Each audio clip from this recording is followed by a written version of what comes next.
जय हिंद बच्चों, बहुत बहुत नमस्कार। क्या हालचाल। आज क्लास 12th ऑर्गेनिक केमिस्ट्री में हम लाए हैं अमाइंस का लेक्चर नंबर 2। इसके पहले हमने फर्स्ट लेक्चर में अमाइंस के मेथड ऑफ प्रिपरेशन और उसके इंट्रोडक्शन और IUPAC नॉमेनक्लेचर को पढ़ा। आज हम बात करेंगे अमाइंस की फिजिकल और केमिकल प्रॉपर्टीज की। तो बिकॉज अमाइन एक बहुत छोटा सा चैप्टर है, तो अगले तीसरे लेक्चर में ये फिनिश हो जाएगा। तो बहुत ज्यादा आपको इसमें नहीं पढ़ना है, केवल NCERT बेस्ड ही पढ़ना है। तो विदाउट वेस्टिंग टाइम हम स्टार्ट करते हैं हमारा लेक्चर और नोट्स बनाना स्टार्ट कीजिए। सबसे पहले स्टार्ट करते हैं physical properties of amines. Physical properties में बेसिकली जो हम प्रॉपर्टीज को डील करते हैं वो या तो बॉइलिंग पॉइंट या सॉल्युबिलिटी को डील करते हैं। अब स्टार्टिंग में हमें एनसीईआरटी में दिया है कि the lower aliphatic amines are gases, lower वाले गैस होते हैं विथ फिशी ऑर्डर, स्मेल जो है वो फिशी स्मेल होता है। प्राइमरी अमाइंस विथ 3 और more carbon atoms are liquid and still higher ones are solid. तो प्राइमरी अमाइंस में लिक्विड होते हैं 3 और मोर कार्बन, उसके बाद क्या होता है, ये गैसेस होने लगते हैं। ये हमारे किसी काम का नहीं है। Aniline and other aryl amines are usually colourless but get colored on storage due to atmospheric oxidation।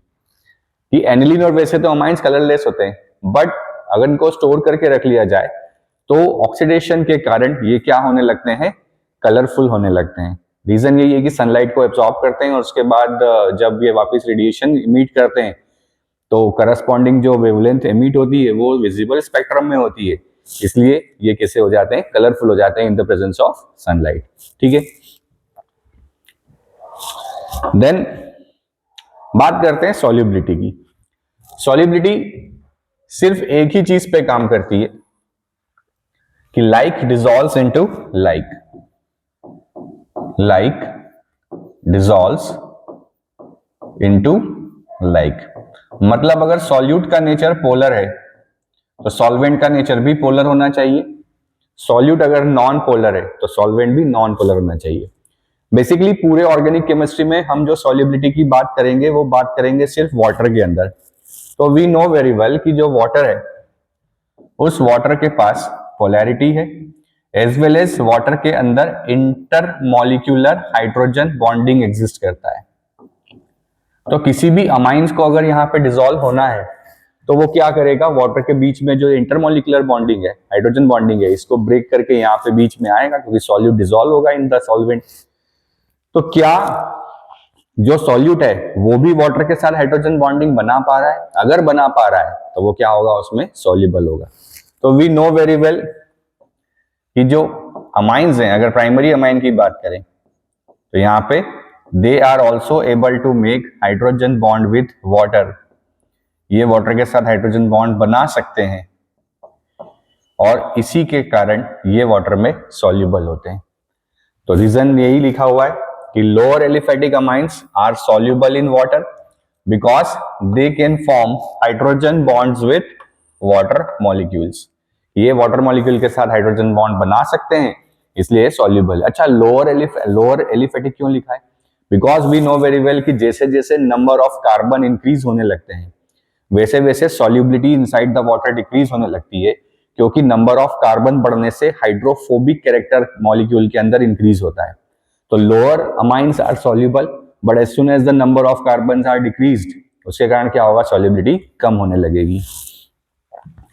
Then solubility decreases with increase in molar mass of amines due to increase in size of the hydrophobic alkyl part. यही मैंने आपको बताया कि जैसे जैसे molar mass बढ़ेगा, इसका मतलब नंबर ऑफ कार्बन इंक्रीज होते जाएंगे, वैसे वैसे हाइड्रोफोबिक एल्काइल पार्ट बढ़ने के कारण, alkyl part is a hydrophobic, it hates water, hydrophobic part बढ़ने के कारण जो सॉल्युबिलिटी है वो डिक्रीज होने लगेगी। क्लियर है? बढ़े आगे।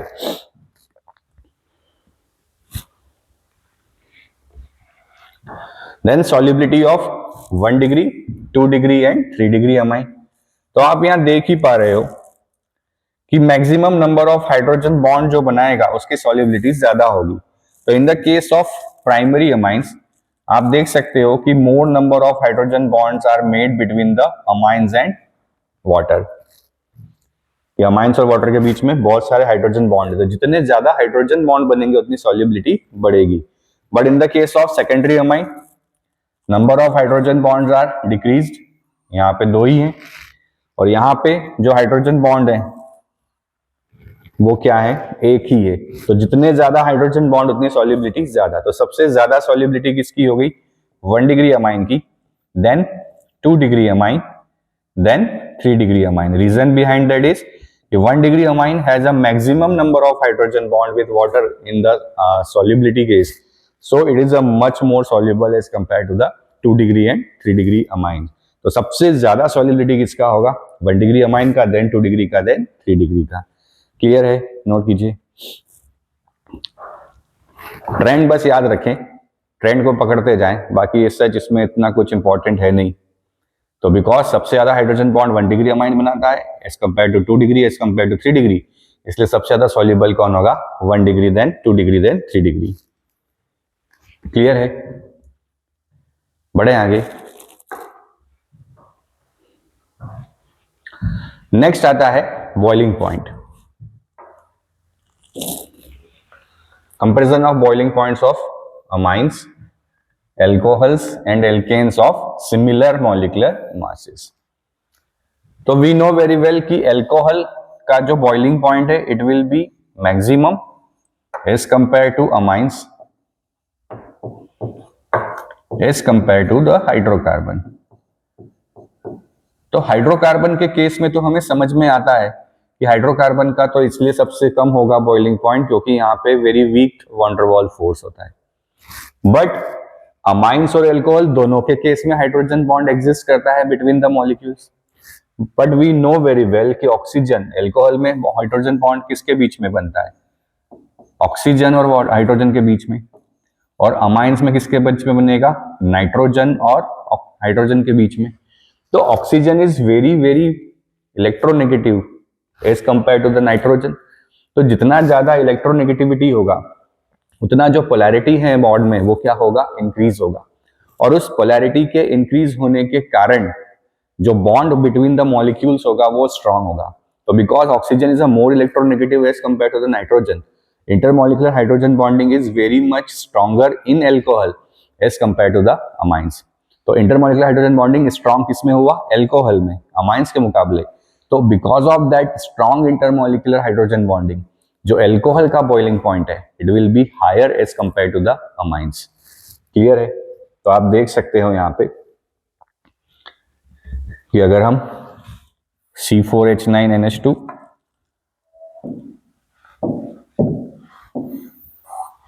और C4H9OH को लें तो क्या होगा, बॉइलिंग पॉइंट जो है वो एल्कोहल का मच हायर है, इट्स 390 और यहाँ पे कितना है 350.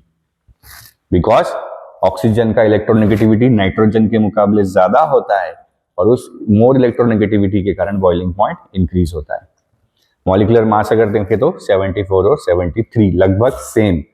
तो alcohol is having a much more boiling point as compare to the amines, although both are able to make the hydrogen bond, intermolecular hydrogen bond. But oxygen is much more electronegative as compare to the nitrogen. That's why the intermolecular hydrogen bonding strong exists in the case of alcohol as compared to the amines. Clear है. बढ़े आगे. But अगर यहां पे हम in between amines अगर in between amines अगर boiling point की बात करें तो इन बिटवीन अमाइंस क्या होना चाहिए. तो वेरी इजी क्वेश्चन है कि सबसे ज्यादा बॉइलिंग पॉइंट किसका होगा, 1 डिग्री अमाइन का, देन किसका होगा 2 डिग्री अमाइंस का, देन किसका होगा 3 डिग्री अमाइंस का. क्यों, सारे केस में इंटरमॉलिक्यूलर हाइड्रोजन बॉन्डिंग बनता है पर 1 डिग्री में सबसे ज्यादा इंटरमॉलिक्यूलर हाइड्रोजन बॉन्डिंग बनेगा because of more number of hydrogen available. तो यहाँ पे जो इंटरमॉलिक्यूलर हाइड्रोजन बॉन्डिंग है वो अमाइंस 1 डिग्री में सबसे ज्यादा होगा, इसलिए उसका बॉइलिंग पॉइंट सबसे ज्यादा होगा as compare to the 2 degree, as compare to the 3 degree. और ये वैसे भी हमें पता है कि जैसे जैसे नंबर ऑफ कार्बन बढ़ेंगे ब्रांचेस बढ़ेगी और ब्रांचेस का जो बॉइलिंग पॉइंट है वो अपना चेन कंपाउंड के मुकाबले कम होता है. तो 2 डिग्री 3 डिग्री में वैसे भी ब्रांचेस इंक्रीज होने वाली हैं और सरफेस एरिया रिड्यूस होगा, तो इन दोनों केस के कारण कि इंटरमॉलिक्यूलर हाइड्रोजन बॉन्डिंग भी कम होता जाएगा और ब्रांचेस भी इंक्रीज होती जाएगी, इसलिए सबसे कम बॉइलिंग पॉइंट 3 डिग्री अमाइन का होगा, देन 2 डिग्री और सबसे हाईएस्ट किसका होगा 1 डिग्री का। ठीक है, तो among the amines trend is 1 to 3, solubility का भी trend is 1 to 3। Among other hydrocarbons क्या बनेगा, alcohol, then amines, then hydrocarbon. Clear है, बढ़े आगे।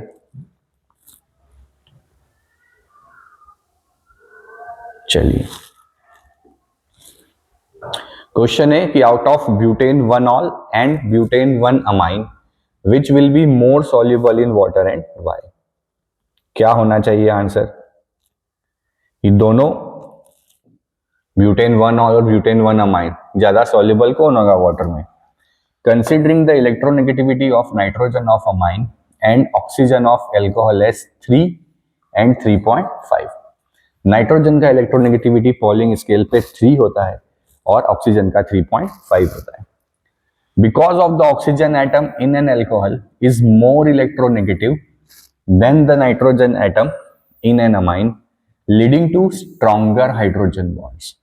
तो किसका स्ट्रॉन्गर हाइड्रोजन बॉन्ड है, एल्कोहल का, और उसी स्ट्रॉन्गर हाइड्रोजन बॉन्डिंग के कारण उसकी जो वाटर में सॉल्युबिलिटी होगी वो क्या होगी, ज्यादा होगी।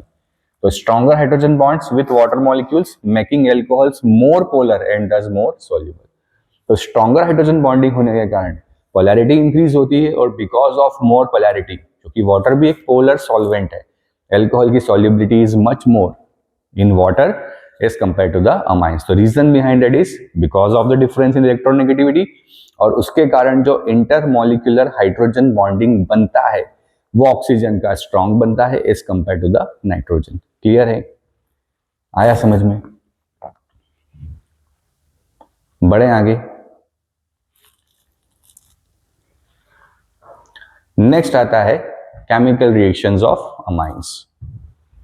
केमिकल रिएक्शंस के अंदर सबसे पहली रिएक्शन है basic character of aliphatic amine. We know very well कि कोई भी अमाइन जो है अगर वो वाटर में जाए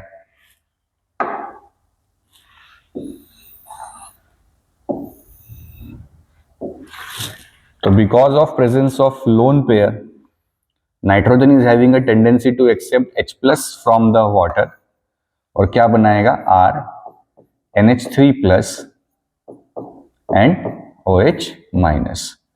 तो बिकॉज OH- भी दे रहा है और H+ भी एक्सेप्ट कर रहा है, दोनों ही केस हो गए, ब्रॉन्स्टेड-लॉरी बेस भी हो गया और OH- भी मिल रहा है, तो आर्हेनियस बेस भी हो गया। तो अमाइंस जो हैं basically they are the Lewis base as well as Bronsted Lowry base. इस केस में लुईस बेस भी है और ब्रॉन्स्टेड-लॉरी बेस भी है। लुईस बेस इसलिए है क्योंकि लोन पेयर डोनेट कर रहा है, लोन पेयर डोनेट कर रहा है और H+ एक्सेप्ट कर रहा है, वाटर को लोन पेयर मिला तो H+ एक्सेप्ट कर रहा है, तो दोनों केस है, लुईस बेस भी है और ब्रॉन्स्टेड-लॉरी बेस भी है। अब अगर बेस है तो इसके लिए बेस डिसोसिएशन कांस्टेंट Kb क्या बनेगा, कॉन्सेंट्रेशन ऑफ प्रोडक्ट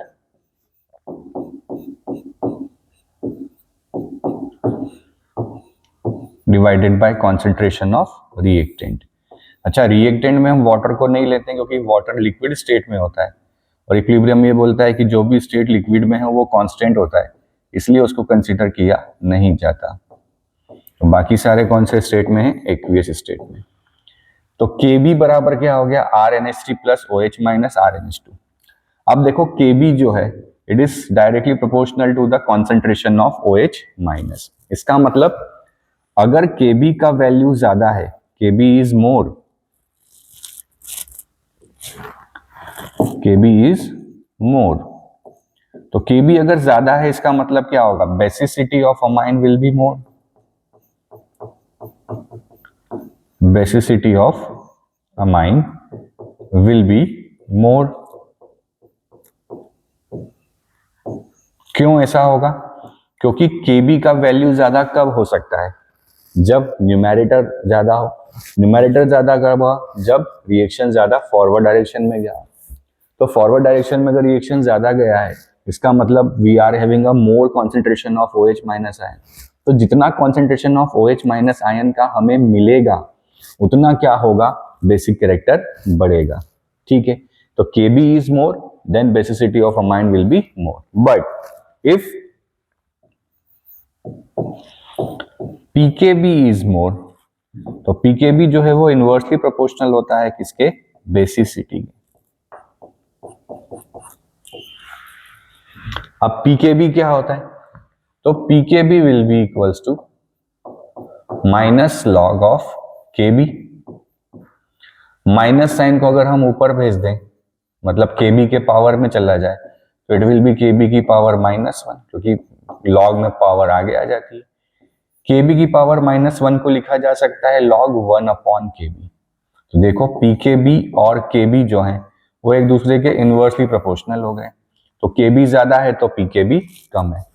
तो क्या बन गया टोटल? अगर बेसिसिटी के कॉन्सेप्ट पे बात करें, तो in the case of basicity what will be the relation?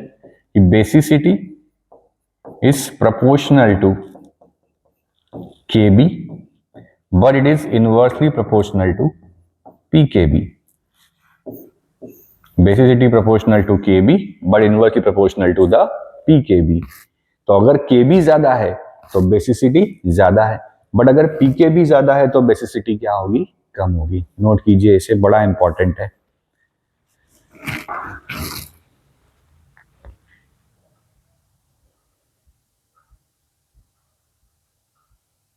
ठीक है, बढ़े आगे। चलिए, basic characteristic of character of aliphatic amines in 1 degree, 2 degree and 3 degree amine. पहला जो केस यहाँ पे बच्चों बनता है वो बनता है इन गैसियस स्टेट।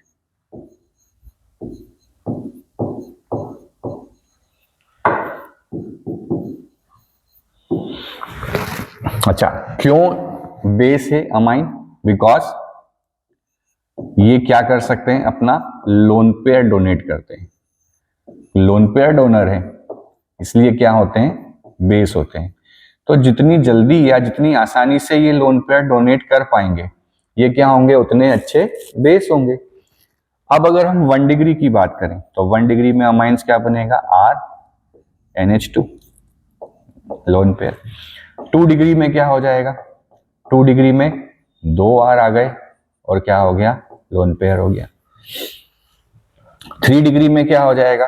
3 डिग्री के अंदर 3 एल्काइल ग्रुप्स आ गए, हाइड्रोजन चला गया और ये लोन पेयर। तो वी नो वेरी वेल कि जो एल्काइल ग्रुप होते हैं वो alkyl group are very good electron donating group. तो ये प्लस आई इफेक्ट दिखाते हैं। प्लस आई इफेक्ट दिखाने के कारण क्या होगा? इलेक्ट्रॉन चार्ज डेंसिटी जो है it will increase on nitrogen, और जितनी चार्ज डेंसिटी नाइट्रोजन पे इंक्रीज होगी उतनी आसानी से वो क्या करेगा? अपना लोन पेयर अवेलेबल कराएगा। तो यहाँ पे एक एल्काइल ग्रुप है जो प्लस आई इफेक्ट दिखा रहा है, और उस प्लस आई इफेक्ट के कारण ये आसानी से अपने लोन पेयर को डोनेट कर सकता है। 2 डिग्री में हम देखें तो 2 डिग्री के केस में यहाँ पे 2 एल्काइल ग्रुप हैं, 2 जगह से प्लस आई लग रहा है। और 3 डिग्री के केस में देखें तो यहाँ पे 3 जगह से प्लस आई लग रहा है। तो सबसे ज्यादा जो चार्ज डेंसिटी इंक्रीज हो रही है नाइट्रोजन के ऊपर, वो कहाँ हो रही है? 3 डिग्री में। और 3 डिग्री में चार्ज डेंसिटी सबसे ज्यादा इंक्रीज हो रही है, इसका मतलब इसका lone pair is much more available for reaction. इसलिए सबसे अच्छा जो बेस इन गैसियस स्टेट क्या होगा? 3 degree amine, then 2 degree amine, then 1 degree amine. Reason क्या आएगा? Due to plus I effect, due to plus I effect. तो सबसे अच्छा case in the gaseous state, in a gaseous state सबसे बढ़िया क्या हो जाएगा आपका? अमाइन सबसे अच्छा 3 degree, 2 degree, 1 degree, due to plus I effect. Clear है? समझ पा रहे हैं? बढ़े आगे।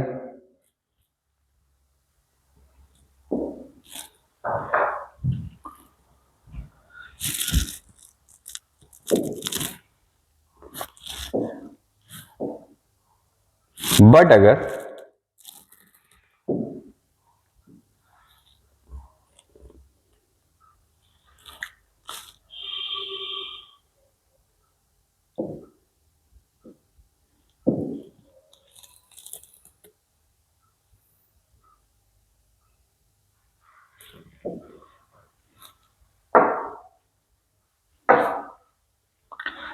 अगर एक्वियस मीडियम की बात हो जाए, कौन से मीडियम की बात हो जाए? एक्वियस मीडियम की।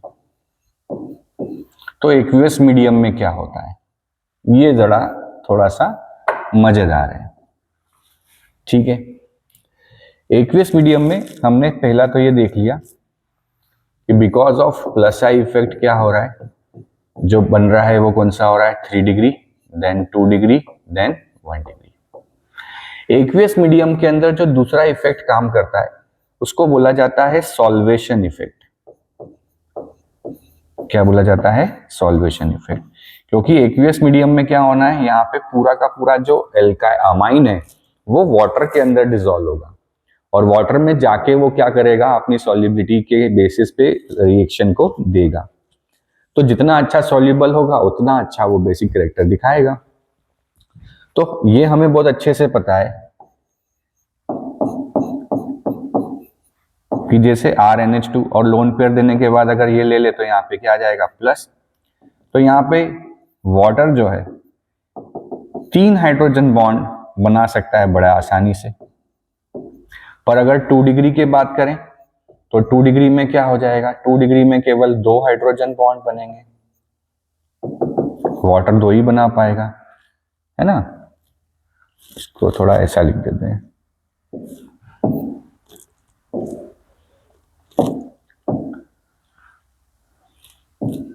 यहाँ प्लस और ये हाइड्रोजन बॉन्डिंग। पर अगर 3 डिग्री की बात करें, 3 डिग्री के केस में तो 3 एल्काइल ग्रुप आ गए, और 3 एल्काइल ग्रुप हैं तो केवल एक H ले सकता है, एक्सेप्ट कर सकता है, और केवल एक हाइड्रोजन बॉन्ड बनेगा।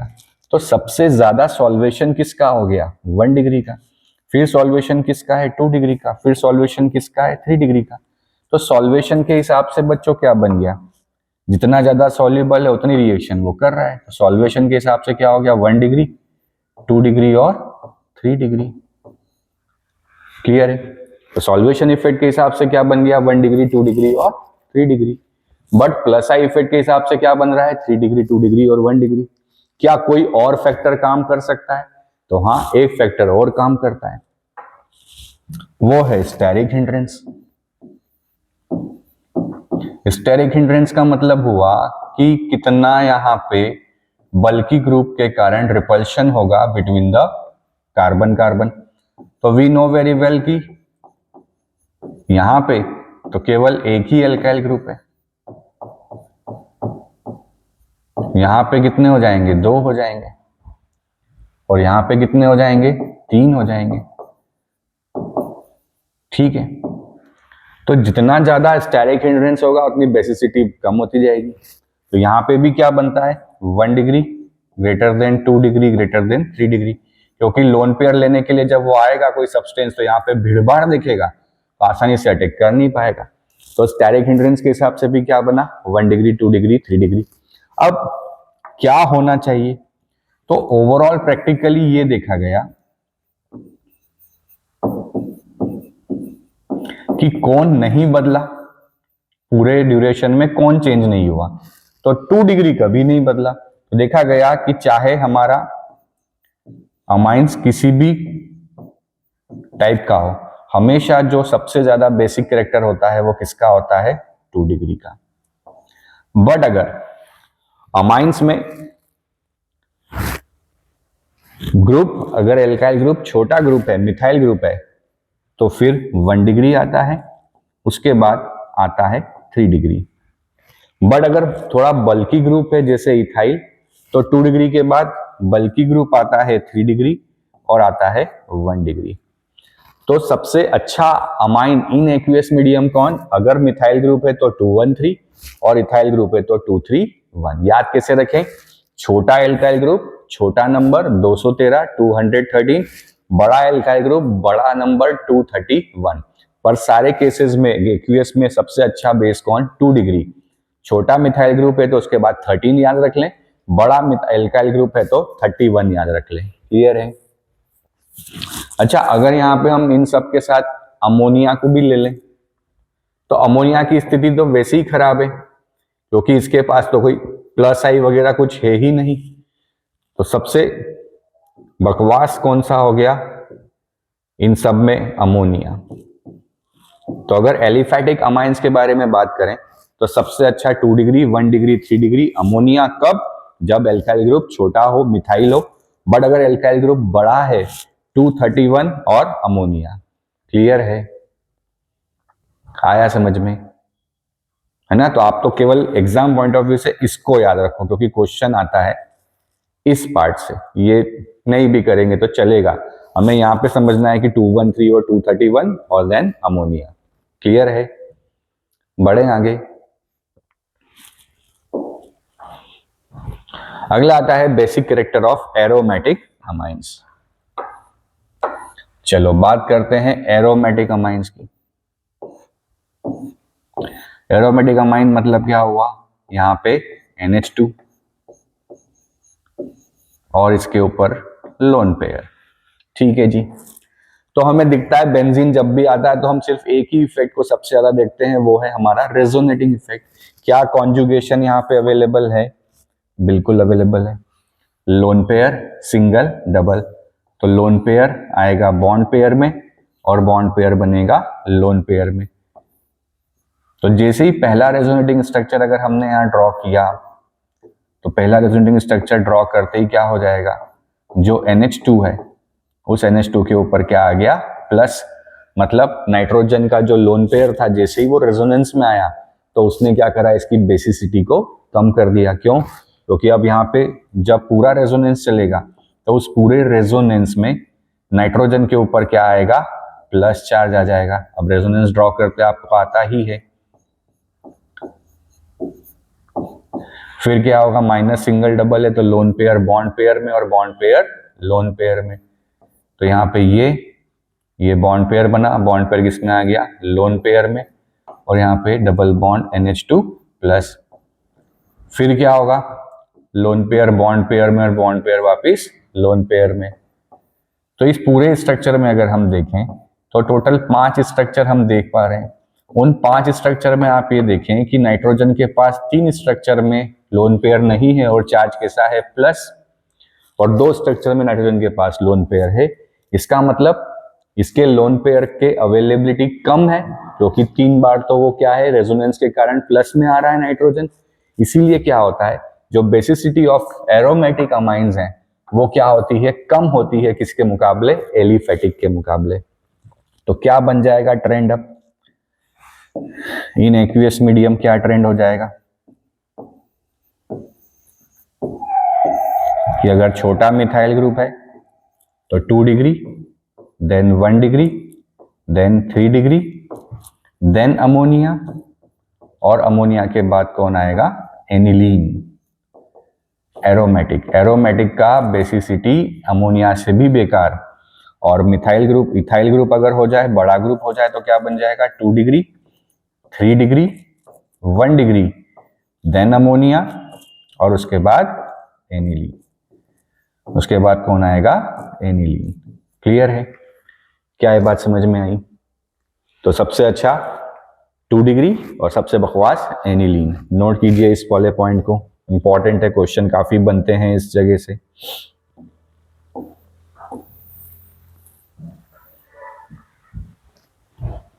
ठीक है, बढ़े आगे।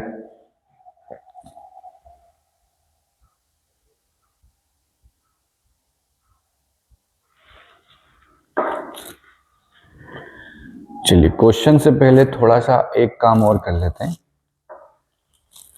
इफेक्ट ऑफ ग्रुप्स भी समझ लेते हैं।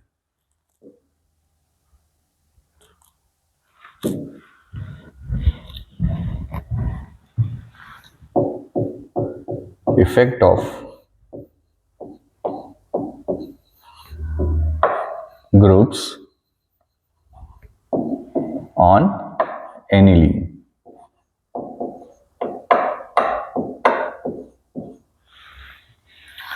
कि हमारे पास एनिलीन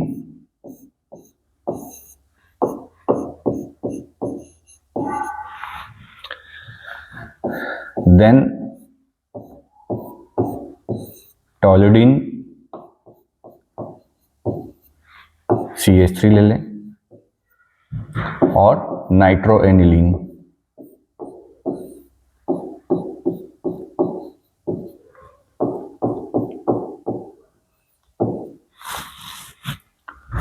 NH2 आएगा, ये है। तो क्या होना चाहिए, चलिए समझते हैं। वी नो वेरी वेल कि CH3 जो है वो प्लस आई इफेक्ट दिखाता है, मतलब कैसा है, electron donor. Nitro group minus I effect दिखाता है, तो क्या है, इलेक्ट्रॉन एक्सेप्टर। तो रेजोनेटिंग तो दोनों जगह प्लस आ रहे हैं, तो दोनों प्लस एम तो दोनों जगह लग रहा है, क्योंकि दोनों में क्या होगा, नाइट्रोजन इलेक्ट्रॉन पेयर किसको देगा, बेंजीन को। तो दोनों ही कंपाउंड प्लस एम लगा रहे हैं, ठीक है। और यहाँ पे सिर्फ क्या लग रहा है, प्लस एम, क्योंकि कोई ग्रुप नहीं है, तो ना तो कोई विड्रॉइंग है ना ही डोनर है। अब क्या होगा, इलेक्ट्रॉन डोनर बैठा है, तो डोनर क्या करेगा, बेंजीन रिंग पे इलेक्ट्रॉन डेंसिटी बढ़ाएगा, और अगर यहाँ इलेक्ट्रॉन डेंसिटी बढ़ेगी तो नाइट्रोजन का लोन पेयर इजीली अवेलेबल होगा। तो अगर इन तीनों में बात की जाए तो सबसे अच्छा बेस कौन हो गया, जहां पे प्लस आई इफेक्ट लग रहा है, ठीक है। बट यहां बात करें तो यहां पे इलेक्ट्रॉन विड्रॉइंग ग्रुप है। विड्रॉइंग ग्रुप क्या करेगा, इलेक्ट्रॉन डेंसिटी कम करेगा। क्या करेगा, कम करेगा। तो प्लस एम से भी कम हो रही है और माइनस आई से भी इलेक्ट्रॉन डेंसिटी कम होगी। तो यहाँ दो इफेक्ट क्या कर रहे हैं, इलेक्ट्रॉन डेंसिटी को ज्यादा कम कर रहे हैं। यहाँ पे देखें तो यहाँ पे केवल प्लस एम से कम हो रहा है, तो यहाँ पे बढ़ रहा था, इसलिए अच्छा बेस है। सेकंड नंबर पे कौन आ जाएगा, ये, और थर्ड नंबर पे आ जाएगा कौन, ये। तो because plus I effect basicity बढ़ेगा, माइनस आई बेसिसिटी कम हो जाएगा। क्लियर है, आया समझ में, ठीक है। बढ़े आगे, चलिए अब करते हैं क्वेश्चन। फटाफट से आप क्वेश्चन करिए, बताइएगा आंसर। पहला वाला, arrange the following in decreasing order of their basic strength. Decreasing order of basic strength बताना है। डिक्रीजिंग मतलब सबसे बड़ा सबसे पहले और सबसे छोटा सबसे लास्ट में। तो नंबर 1 तो ये हो गया, क्योंकि 2 डिग्री है। फिर कौन हो गया, ये, ठीक है, 1 डिग्री। देन अमोनिया और फिर एनिलीन। तो याद रखें, अच्छा कुछ भी नहीं दिया है इसका मतलब आपको एक्वियस मीडियम ही मान के चलना है। 2, 1, 3, देन अमोनिया, देन क्या हो जाएगा, aniline with plus I, then क्या होगा, एनिलीन प्लेन मतलब कुछ भी नहीं, और सबसे बकवास कौन होगा, एनिलीन विथ माइनस आई। ठीक है, यहां पे देखें तो चलिए सबसे पहले तो हमें दिख ही रहा है, कौन सा हो गया, ये वाला, सेकेंड डिग्री। उसके बाद कौन सा हो गया, ये वाला। देन अब देखो यहां पे NH2 जो है बेंजीन सीधा जुड़ा हुआ नहीं है ना, एल्काइल ग्रुप से जुड़ा हुआ है। तो कौन हो गया, तीसरा ये। चौथे नंबर पे कौन हो गया, अमोनिया, और सबसे बकवास कौन होगा, एनिलीन C6H5NH2। क्लियर है, समझ पा रहे हैं, ठीक है। बढ़े आगे,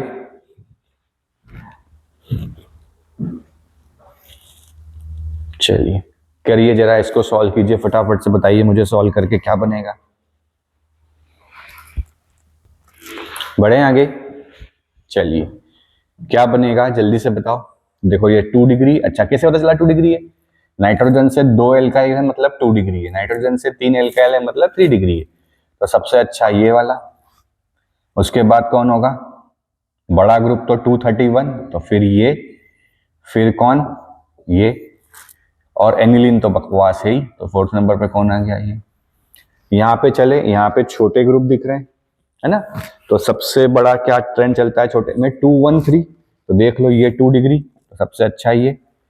फिर ये 1 डिग्री, सबसे अच्छा ये। उसके बाद कौन, 3। अब यहाँ पे सीधे एनिलीन है और यहाँ पे क्या है, बेंजाइलमाइन है, तो कौन होगा, बेंजाइलमाइन। और चौथे नंबर पे कौन, सीधा एनिलीन। क्लियर है, बड़ा आसान सा क्वेश्चन है, बस ऐसे ही क्वेश्चन आपको एग्जाम में पूछे भी जाते हैं। अब देखो क्या है क्वेश्चन, बढ़िया है। Decreasing order of P K B value, समझना आप क्वेश्चन क्या है। P K B value, P K B inversely proportional to basicity.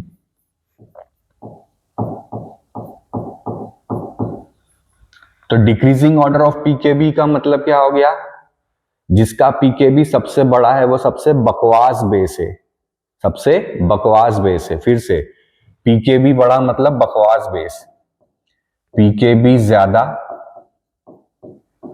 Base बकवास, पीकेबी ज्यादा मतलब बेस बकवास। ठीक है, तो यहां पे सबसे बकवास बेस कौन होगा, ये वाला। तो सबसे पहले डिक्रीजिंग ऑर्डर में किसको लिख देंगे, C6H5NH2 एनिलीन को। देन कौन आ जाएगा, ये वाला C6H5NHCH3, है ना।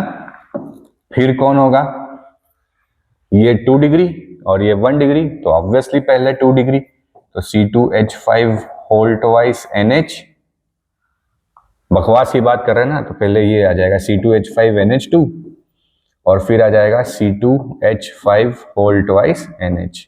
तो ये हो गया सबसे अच्छा, ये हो गया सबसे खराब। In increasing order of basic strength, चलो देखो देखो देखो, ये 2 डिग्री दिख रहा है, तो ये सबसे पहला अच्छा बेस हो गया। देन एनिलीन तो सबसे बकवास होगा, तो ये 4th नंबर पे आ गया। देन ये भी दिख रहा है, तो ये 3rd नंबर पे आ गया। और कौन होगा 2nd पे, ये। क्लियर है, तो 2 डिग्री इथाइल में है, 1 डिग्री मिथाइल में है, तो 2 सबसे अच्छा ये, 2nd नंबर पे ये, देन एक, और फिर दिस वन। क्लियर है, आया समझ में, बस इसे हम सॉल्व करना है। बढ़े आगे, चलिए। एनिलीन पैरा नाइट्रो, एनिलीन और पैरा टोल्यूडीन, ये कर लिया है हमने। एनिलीन क्या होता है बेटा, aniline is this one. Para nitro aniline का मतलब क्या हो गया, ये नाइट्रो और पैरा पे क्या लगा दो, NH2, तो ये पैरा नाइट्रो एनिलीन। चलो ऊपर नीचे लिख दिया मैंने, कोई दिक्कत नहीं। यहाँ पे क्या होगा, टोल्यूडीन मतलब टोलुइन और साथ में एनिलीन मतलब NH2। तो ये प्लस आई है तो नंबर 1, यहाँ माइनस है तो सबसे बकवास, और ये नंबर 2। क्लियर है, ठीक है, आगे बढ़े। In decreasing order of basic strength in gaseous phase, देखो गैसियस फेज में लिखा हुआ है कि गैसियस फेज क्या होता था, 3 to 1। देख लो 3 to 1, ये रहा 3, तो ये नंबर 1, ये रहा 2, तो ये नंबर 2, और ये नंबर 3।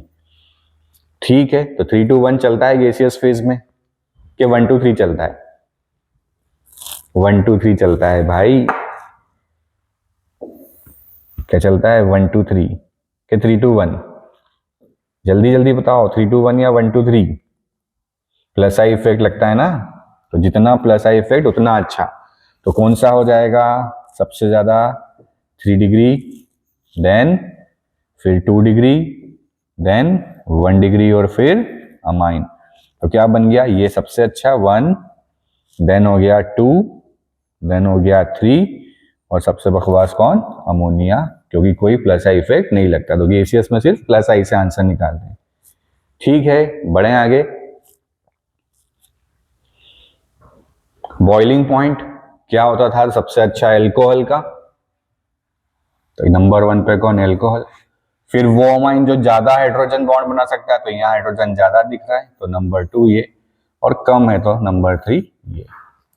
इंक्रीजिंग ऑर्डर सॉल्युबिलिटी, जितने ज्यादा हाइड्रोजन बॉन्ड उतनी सॉल्युबिलिटी ज्यादा, तो ज्यादा हाइड्रोजन बॉन्ड ये बना सकता है। फिर यहाँ पे ये और फिर नंबर 3 पे ये। क्लियर है? आया समझ में? बढ़े आगे।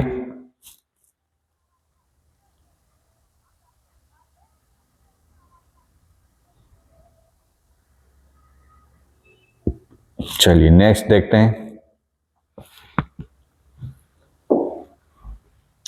अब सेकंड रिएक्शन है एल्काइलेशन। कौन सी रिएक्शन है? एल्काइलेशन। बड़ी आसान सी रिएक्शन। देखो एल्काइलेशन मतलब किसके साथ कराते थे? एल्काइल हैलाइड के साथ। तो यहां पे ले लो एल्काइल हैलाइड, यहां पे ले लो अमाइन,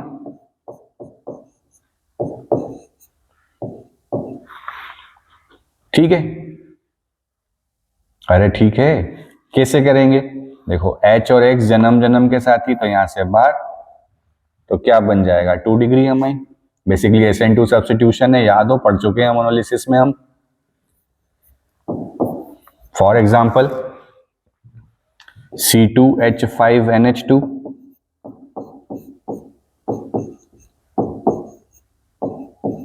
प्लस CH3Cl।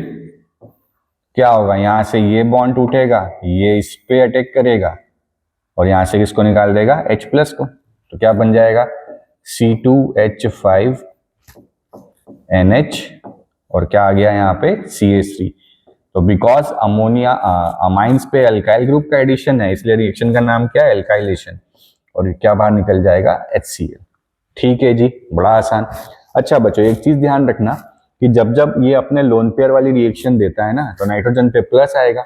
तो जितने ये हाइड्रोजन नाइट्रोजन से जुड़े हुए हैं, ये सारे के सारे हाइड्रोजन कैसे हैं? Acidic hydrogen. ये सारे हाइड्रोजन कैसे हैं बच्चों? Acidic hydrogen. क्योंकि लोन पेयर देने के बाद नाइट्रोजन पे प्लस आएगा। अब नाइट्रोजन ठहरा इलेक्ट्रोनेगेटिव एलिमेंट, तो वो अपना ये प्लस हटाना चाहता है। तो प्लस हटाने के लिए बेस्ट ऑप्शन क्या लगता है उसको? कि बॉन्ड किससे तोड़ दो? हाइड्रोजन से। तो ये सारे हाइड्रोजन क्या कहलाते हैं? Acidic hydrogen. क्लियर है? मोस्टली रिएक्शन इसी पे बेस्ड है अमाइंस की। ठीक है, बढ़े आगे। चलिए अगली रिएक्शन एसाइलेशन। अब एल्काइलेशन में एल्काइल ग्रुप आया तो एसाइलेशन में एसाइल ग्रुप आ जाएगा। इसको बोलते हैं short end moment reaction. Spelling हो सकती है गड़बड़, बट नाम सही है। ठीक है, शॉर्ट एंड मोमेंट रिएक्शन। क्या बन जाएगा? RNH2 plus RCOCl। फिर वही यहां से बॉन्ड टूटेगा। अच्छा सॉरी, यहां से बॉन्ड टूटेगा और ये लोन पेयर यहां अटैक करेगा। ठीक है, और साथ में कौन सा बॉन्ड टूट जाएगा? ये वाला। तो HCl फिर से बाहर, क्या बन गया? RCO और ये NH और R। ठीक है, फॉर एग्जाम्पल अगर हम ले लें कि CH3NH2 प्लस, इसको ऐसा लिख लेते हैं ClCO CH3। हमें पता है हाइड्रोजन और क्लोरीन जन्म जन्म के साथी, तो ये यहां से बाहर, तो क्या बन गया? CH3CO और CO के साथ कौन आ गया? NHCH3। क्या नाम हो जाएगा इसका? N methyl. अच्छा यहां पे अगर H होता तो ये अमाइड बनता, RCONH2 इज अमाइड, तो N methyl ethanamide. It will be N methyl ethanamide. क्या हो जाएगा? N methyl ethanamide. ठीक है, कितनी आसान रिएक्शन है। अच्छा ये रिएक्शन ना सारी बेस के प्रेजेंस में होती है, क्योंकि HCl नालायक है, वो क्या करता है? रिएक्शन को वापस रिवर्स ले जा सकता है, इसलिए बेस क्या करता है? नॉर्मली पिरिडीन लिया जाता है, वो बेस क्या करता है? इस एसिड को न्यूट्रलाइज कर देता है ताकि रिएक्शन फिर से रिवर्स ना आए। ठीक है, आया समझ में? बड़ी आसान सी रिएक्शन है, जैसा एल्काइलेशन कराया वैसा ही क्या है? एसाइलेशन। चलिए अगली रिएक्शन देखते हैं। Amines also reacts with benzyl chloride. This reaction is known as benzoylation. कुछ नहीं करना है, क्या ले लो, अमाइन ले लो, CH3NH2, और बेंजोइल क्लोराइड ले लो, यहाँ पे बेंजीन रिंग लगाते हैं, क्या दिक्कत है। फिर वही रिएक्शन तो वैसे ही होना है, HCl बाहर, क्या बन गया, ये बेंजीन, ये C डबल बॉन्ड O, और अब कौन आ जाएगा, NHCH3, नाम क्या हो जाएगा, N methyl benzenamide, it will be N methyl benzenamide, benzene का अमाइड है इसलिए बेंजेनामाइड। क्लियर है, सेम रिएक्शन है, बट चूंकि बेंजोइल क्लोराइड लिया है तो नाम क्या हो जाएगा, benzoylation, name will be benzoylation. Clear है, चलो अगला carbylamine reaction, most most most important reaction.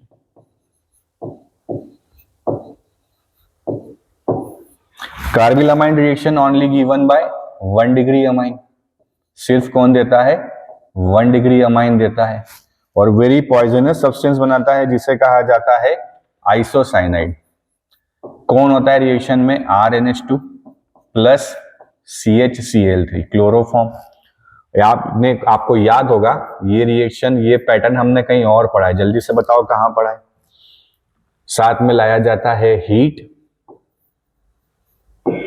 ठीक है, क्या लाया जाता है, हीट, तो बनता है RNC एल्काइल आइसोसाइनाइड प्लस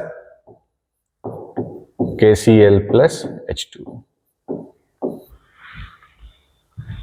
ठीक है, एल्काइल आइसोसाइनाइड, क्या कहा जाता है इसे, एल्काइल आइसोसाइनाइड।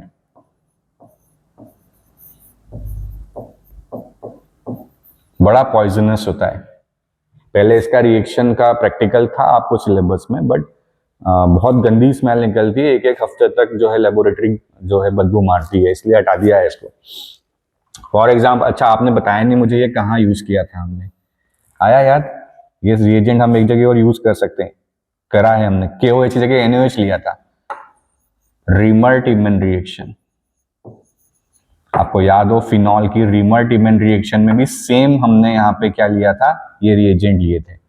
अच्छा यहाँ पे एक इलेक्ट्रोफाइल जो है वो काम करता है, इसका नाम है डाइक्लोरोकार्बिन। ये CBSE में पूछा है कि कौन यहाँ पे इलेक्ट्रोफाइल होता है, इट इज डाइक्लोरोकार्बिन। मैकेनिज्म नहीं बताऊंगा, काम का नहीं है, डाइक्लोरोकार्बिन ये एक इलेक्ट्रोफाइल है। बोले सर आप तो बोल रहे हो कि इलेक्ट्रोफाइल है पर इसके पास तो लोन पेयर है, तो थोड़ा सा कॉन्सेप्चुअली ध्यान रखो, लोन पेयर तो है बट क्या कार्बन का ऑक्टेट कंप्लीट है, तो कार्बन को अगर हम देखें तो 2, 4 और 6 इलेक्ट्रॉन ही है, ऑक्टेट कंप्लीट होना चाहिए, है ना, तो because of insufficient number of electrons ये क्या है, एक इलेक्ट्रोफाइल है। तो एग्जांपल अगर हम ले लें तो क्या बन जाएगा, C2H5NH2 plus CHCl3 plus 3KOH, what will be the answer, heat कर दें, it is C2H5NC ethyl isocyanide plus 3KCl plus 3H2। Clear है, तो आइसोसाइनाइड यहाँ पे फॉर्म होता है, नाम क्या है रिएक्शन का, कार्बिल अमाइन रिएक्शन। क्लियर है, बढ़े आगे,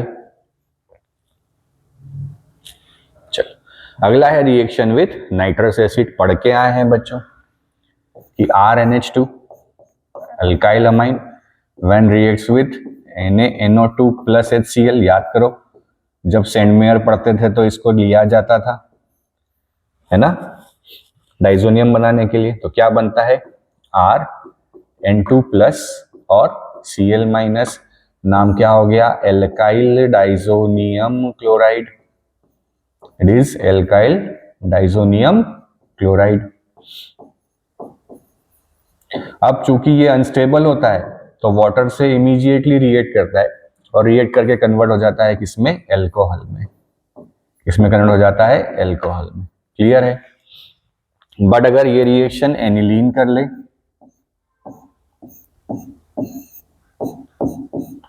तो in the case of aniline same reaction हम करा दें, NaNO2 प्लस HCl, इसको कंबाइंडली HNO2 भी कहा जा सकता है। रिएक्शन होता है 0 से 5 डिग्री सेल्सियस, 0 से 5 डिग्री सेल्सियस, और यहां पे बनता है benzene diazonium chloride, benzene diazonium chloride which is stable. क्यों? क्योंकि बेंजीन एंटी आई है तो क्या लेके आएंगी? Resonance, due to resonance. But ये वाला क्या होता है? अनस्टेबल होता है। तो स्टेबल है बट फिर भी अगर ये भी वाटर से रिएक्ट करे तो it converts into the phenol, ये भी किसमें कन्वर्ट हो जाता है? फिनॉल में। क्लियर है? आया समझ में? बढ़े आगे। तो रिएक्शन विथ नाइट्रस एसिड, ठीक है, सिंपल रिएक्शन है, फटाफट से याद हो जाएंगी आपको।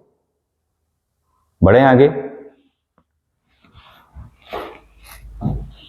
चलिए अगली रिएक्शन देखते हैं। Reaction with aryl sulphonyl chloride, most important. बोले सर आप तो यही बोलते जा रहे हो मोस्ट इंपॉर्टेंट। इंपॉर्टेंट है, वेरी इंपॉर्टेंट रिएक्शन।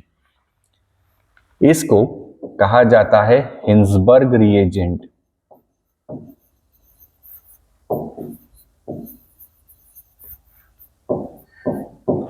कैसे बनाते हैं?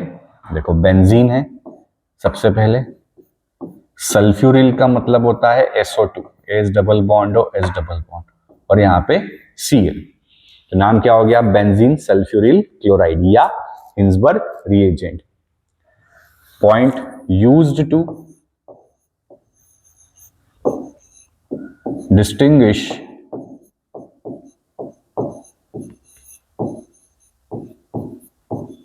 between 1 degree, 2 degree and 3 degree amine.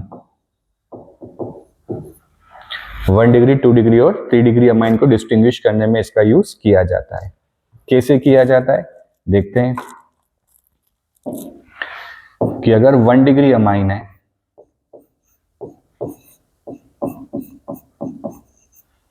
NH2, साथ में कौन? Cl, बेंजीन सल्फ्यूरिल क्लोराइड,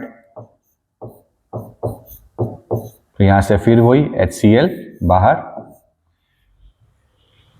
तो क्या बन जाएगा?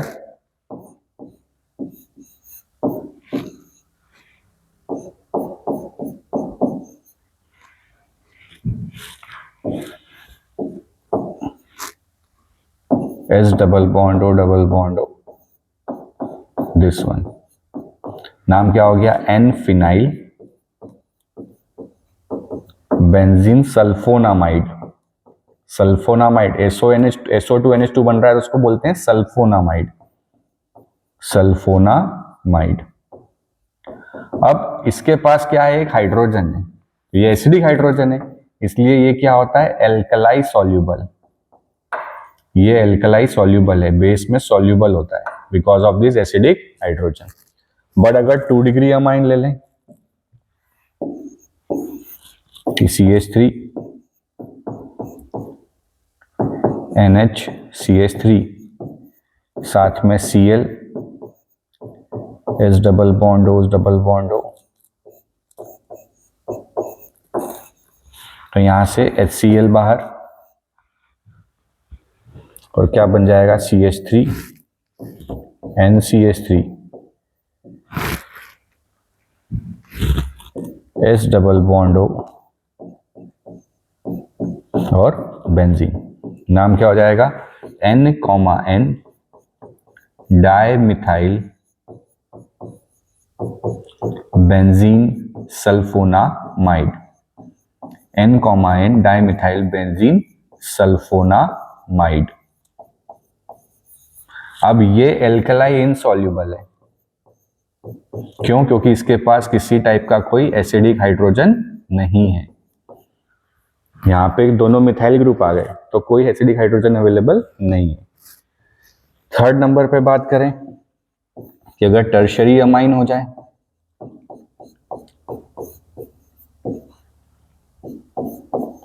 अब टर्शरी अमाइन के पास हम देख पा रहे हैं किसी टाइप का कोई एसिडिक हाइड्रोजन अवेलेबल ही नहीं है, तो रिएक्शन हुई एसिडिक हाइड्रोजन के कारण रही थी। अब इसके पास कोई एसिडिक हाइड्रोजन नहीं है तो ये रिएक्शन नहीं देता। तो 1 डिग्री अमाइन रिएक्शन देता है और उसका प्रोडक्ट एल्कलाई सॉल्युबल है। 2 डिग्री रिएक्शन देता है बट प्रोडक्ट एल्कलाई इनसॉल्युबल है। बट 3 डिग्री जो है उसके पास कोई एसिडिक हाइड्रोजन नहीं है, इसलिए वो इस रिएक्शन को नहीं देता। तो बहुत बार आपके एग्जाम में पूछा हुआ है कि how will we distinguish 1 degree 2 degree and 3 degree amine. तो बड़ा इंपॉर्टेंट रिएक्शन है, reaction with aryl sulfuryl chloride. Clear है? बढ़े आगे। चलिए अगला आता है इलेक्ट्रोफिलिक सब्स्टिट्यूशन। चलो बढ़िया सा है, ये भी मजेदार चीजें हैं यहाँ पे। वी नो वेरी वेल कि जो अमाइंस हैं दे आर ऑर्थोपेरा डायरेक्टिंग, क्योंकि लोन पेयर बॉन्ड पेयर में और बॉन्ड पेयर लोन पेयर में आएगा तो यहाँ माइनस आ जाएगा। तो इलेक्ट्रोफिलिक सब्स्टिट्यूशन में क्या होगा, एक ऑर्थो पे और एक पैरा पे। तो अगर ब्रोमिनेशन कराया जाए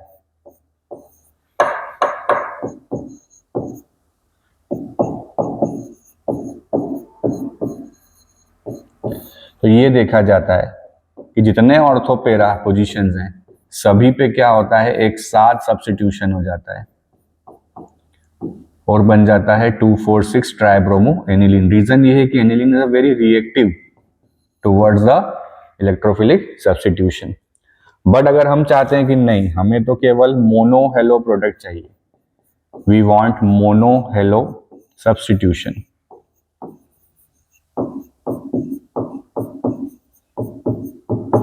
तो क्या किया जाता है, first acylation is to be done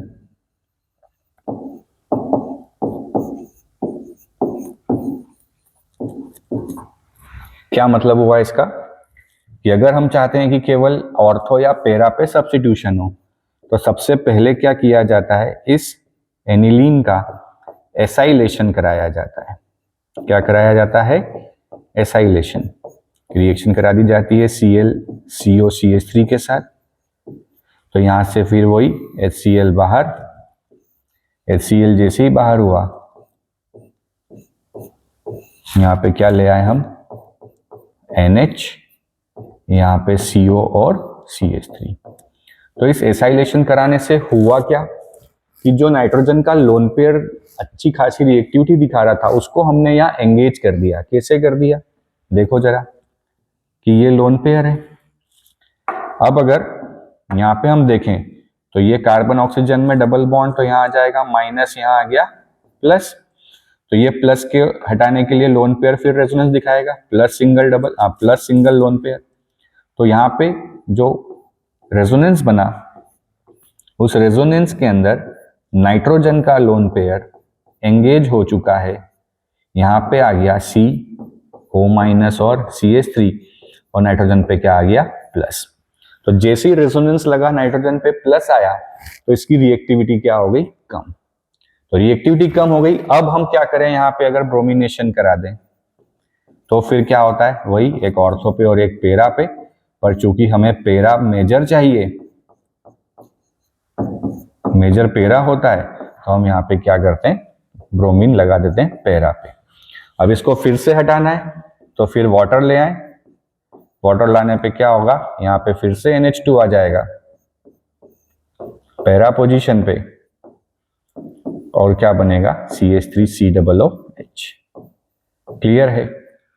तो बढ़िया क्वेश्चन बनता है कि why acylation is to be done for monohalo substitution, क्योंकि आफ्टर एसाइलेशन क्या हो रहा है, जो नाइट्रोजन का लोन पेयर है उस लोन पेयर की रिएक्टिविटी कम हो रही है क्योंकि वो रेजोनेंस से डिस्टेबलाइज हो रहा है और यहाँ नाइट्रोजन पे प्लस ला रहा है। जैसे ही प्लस आता है तो इस अमाइन की जो रिएक्टिविटी है वो डिक्रीज हो जाती है। क्लियर है? बड़ा इंपॉर्टेंट सा क्वेश्चन है, ठीक, नोट कीजिए कि why acylation is to be done before monohalogenation। बढ़े आगे, कैसा था ये, ऑर्थोपेरा, ऑर्थोपेरा डायरेक्टिंग।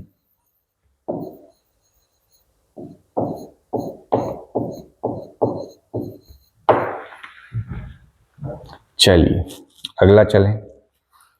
नाइट्रेशन, नाइट्रेशन का रिएक्शन और मजेदार है।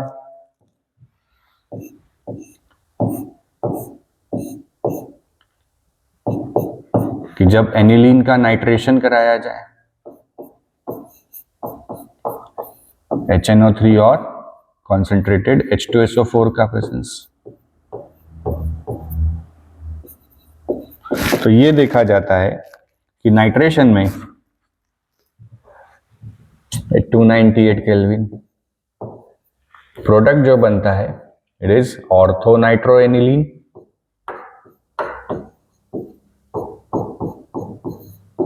साथ में पेरा नाइट्रोएनिलीन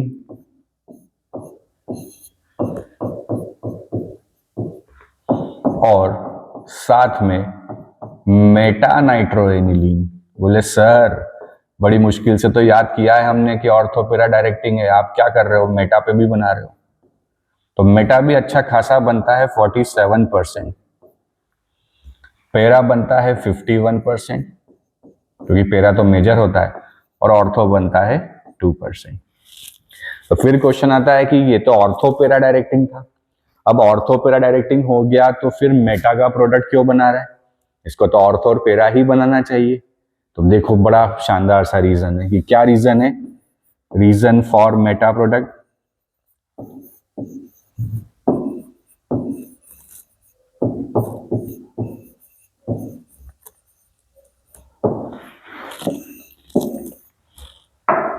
देखिए जी, चूंकि रिएक्शन किसके प्रेजेंस में हो रहा है, एसिडिक मीडियम H2SO4, और H2SO4 मीडियम एसिडिक है, तो मीडियम एसिडिक है मतलब उसके पास भर भर के H+ है, तो ये तो बेस है, इसको तो प्रोटॉन पसंद है, जैसे बेबी को बेस पसंद है वैसे यहाँ पे इसको प्रोटॉन पसंद है, और प्रोटॉन पसंद है तो ये प्रोटॉन एक्सेप्ट करके क्या बना लेता है NH3+, और NH3+ मतलब इसको बोलते हैं एनिलीनियम आयन।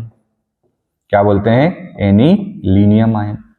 अब एनिलीनियम आयन बना है तो प्लस सिंगल डबल में ये मेटा डायरेक्टिंग हो जाता है।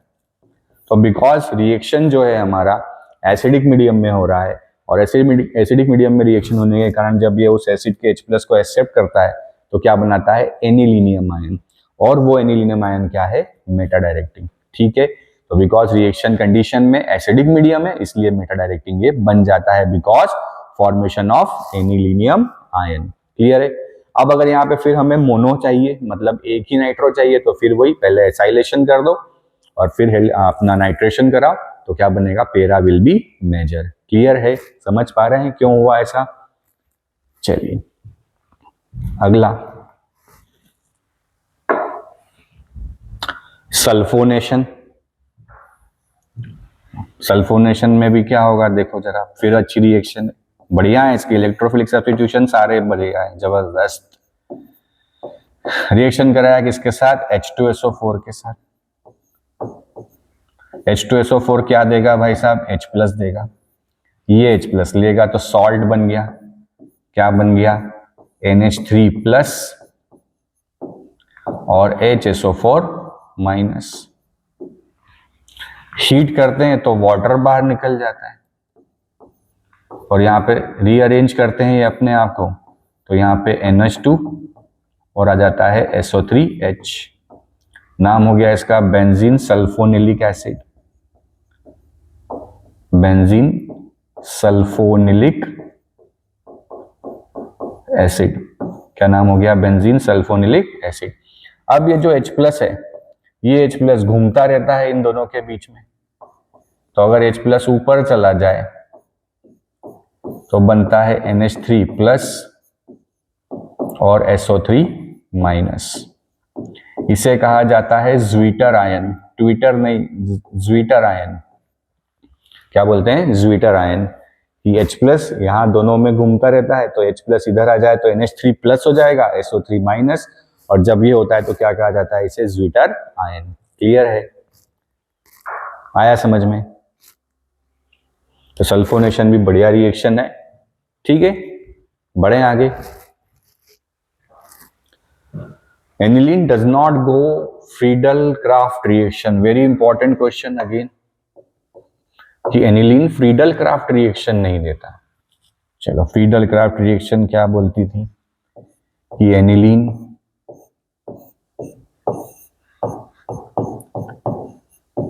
अगर हम एल्काइलेशन की बात करें तो it will be the CH3Cl in presence of anhydrous AlCl3। तो क्या होना चाहिए था कि ये एल्काइल एक ऑर्थो पे और एक पैरा पे, पर ऐसा नहीं होता। इसका रीजन सुने। रीजन ये है कि फ्रीडल क्राफ्ट में पूरा का पूरा जो खेल है वो AlCl3 का है। AlCl3 पहले स्टेप में क्या करता था, एल्काइल हैलाइड से रिएक्ट करके इलेक्ट्रोफाइल बनाता था। कैसे बनाता था, यहां से बॉन्ड टूटता था और AlCl4 माइनस बनता था और यहाँ पे CH3 प्लस आता था। क्यों ऐसा? क्योंकि AlCl3 जो है एक इलेक्ट्रॉन डेफिशिएंट कंपाउंड है, क्योंकि 6 इलेक्ट्रॉन्स ही है सेंट्रल एटम के पास, तो एक इलेक्ट्रॉन डेफिशिएंट कंपाउंड है। तो ऑक्टेट पूरा करने के लिए इसको क्या चाहिए, 8 इलेक्ट्रॉन चाहिए, 2 इलेक्ट्रॉन और चाहिए। तो ये AlCl3 इलेक्ट्रॉनों का भूखा था, इसलिए क्या होता था, यहाँ पे ये Cl माइनस बॉन्ड तोड़ के निकलता था और Cl माइनस को लेके AlCl4 माइनस बना लेता था। But in case of aniline, aniline के केस में जैसे ही इसने NH2 को देखा और NH2 के ऊपर इसने इलेक्ट्रॉन पेयर को देखा, तो AlCl3 को मजा आ गया कि उसको चाहिए इलेक्ट्रॉन और ये लेके बैठा है और ये तो देना भी चाहता है क्योंकि बेस अच्छा है। तो जैसे ही ये पहुंचा तो ये भाई साहब क्या करते हैं, इस NH2 के इलेक्ट्रॉन पेयर को लेके खुद ही क्या कर लेते हैं, एक कॉम्प्लेक्स कंपाउंड का फॉर्मेशन कर लेते हैं। और ये कॉम्प्लेक्स कंपाउंड बन गया तो AlCl3 का काम था इलेक्ट्रोफाइल बनाने का, बट उसने इलेक्ट्रोफाइल तो बनाया ही नहीं, उसने क्या कर लिया, खुद ने ही कॉम्प्लेक्स कंपाउंड बना लिया, इसलिए इलेक्ट्रोफाइल बनता नहीं है और इलेक्ट्रोफिलिक सब्स्टिट्यूशन होती नहीं है। तो in the case of Friedel craft reaction, AlCl3 itself react with aniline except lone pair from aniline and make complex compound। इसलिए कभी भी ये फ्रीडल क्राफ्ट ना तो एल्काइलेशन देते हैं ना एसाइलेशन देते हैं। क्लियर है? सिमिलरली हम देखेंगे एल्डिहाइड्स में भी हमने देखा, कार्बोक्सिलिक एसिड में भी, कि वहां भी फ्रीडल क्राफ्ट रिएक्शन नहीं होता। ठीक है, बढ़े आगे। तो ये था बच्चा हमारा केमिकल प्रॉपर्टीज ऑफ अमाइंस। थोड़ा सा लेक्चर बड़ा हो गया क्योंकि हमने सारी प्रॉपर्टीज डिस्कस करी हैं, साथ ही क्वेश्चंस भी बता दिए हैं मैंने आपको बीच बीच में कि क्या क्वेश्चन पूछे जाते हैं। तो क्वेश्चन ऐसे ही पूछे जाते हैं, या तो लॉजिकली क्वेश्चन जो हमने डिस्कस किए हैं, या सीधे रिएक्शंस जो हैं वो पूछी जाती हैं। ठीक है, तो ऐसे ही पढ़ते रहिए, हंसते रहिए, मुस्कुराते रहिए। वीडियो अच्छा लगे तो प्लीज लाइक, सब्सक्राइब और सपोर्ट कीजिए हमें, ताकि हम और मोटिवेट हो। जय हिंद।